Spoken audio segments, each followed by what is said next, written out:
Good afternoon, beautiful people. Happy Friday.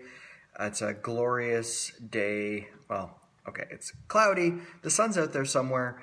It's warming up. I'm excited because there's no prospect of snow for the next 7 days. It's day 7 of Always Do Your Best.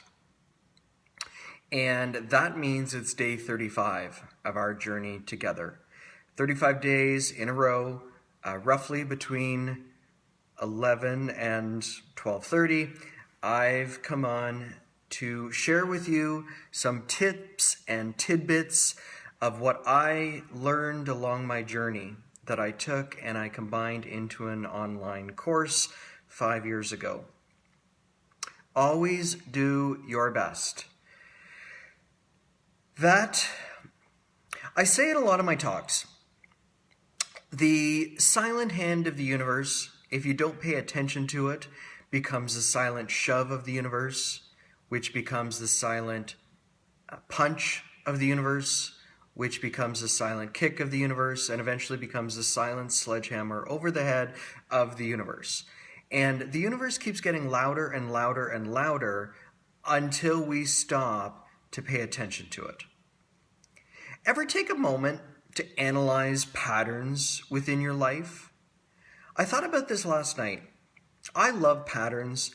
I love connections between events and numbers and elements of nature.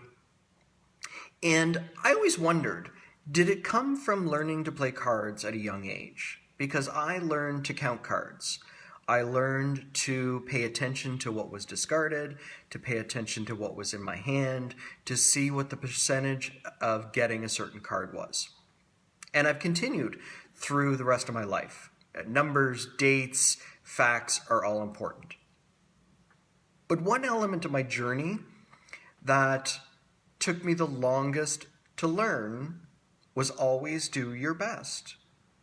And throughout my life, I was in the category of swifter, stronger, higher, faster, more designations, more zeros in the bank account, more possessions, bigger house, and everything else that went along with it. But the universe eventually stepped in a few times. Okay, probably about 8 times until I finally paid attention. And I think about 5 years ago. 5 years ago, I created this course, but I also was about to release my 3rd book. It became a bestseller. I was speaking about it. I was really living that life that I'd become used to living in my financial planning days. And then September of 2015 is when I was diagnosed with cancer. And I remember the doctor telling me, and in that moment, my only reaction was to look up to the heavens and say, okay, I get it. I understand.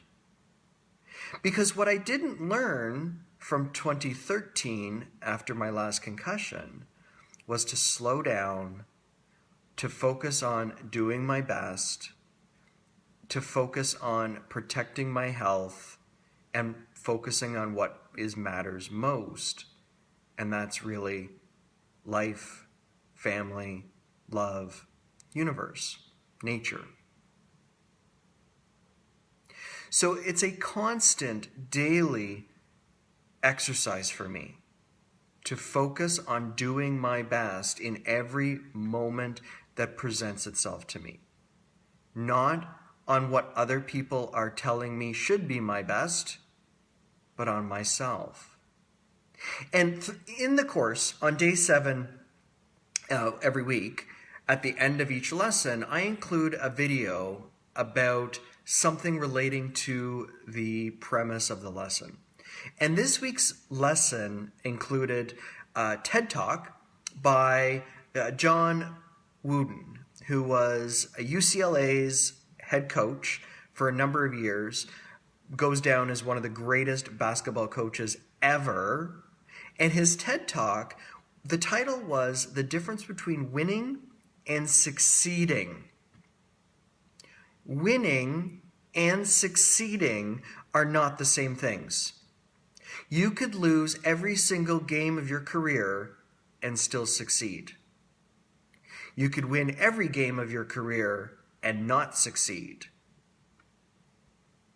And I see a lot of that around, especially with social media. There's a lot of people winning, but I question, are they succeeding? And in his talk, John talks about one of the key ways to be able to tell the difference is, are you showing up and doing your best, your authentic, humble, compassionate best? Because if you're not, others can see through it. And although others might see you as winning, the truth always comes out.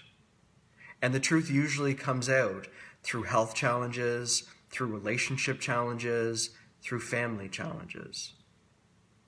So as we head off into the rest of our day, I really encourage you to take the thoughts and insights that I've been passed on over the past week and just focus on doing your best in everything that is presented to you. Until tomorrow, I love you deeply. I hope all of you are healthy and well. My thoughts and prayers are going to those that are really struggling, that are carrying a load heavier than what they're meant to carry. And under the category of do your best, maybe the answer in that is you don't need to carry anything. Maybe that's not your role to carry it. Until tomorrow, be kind to yourself and to everybody else.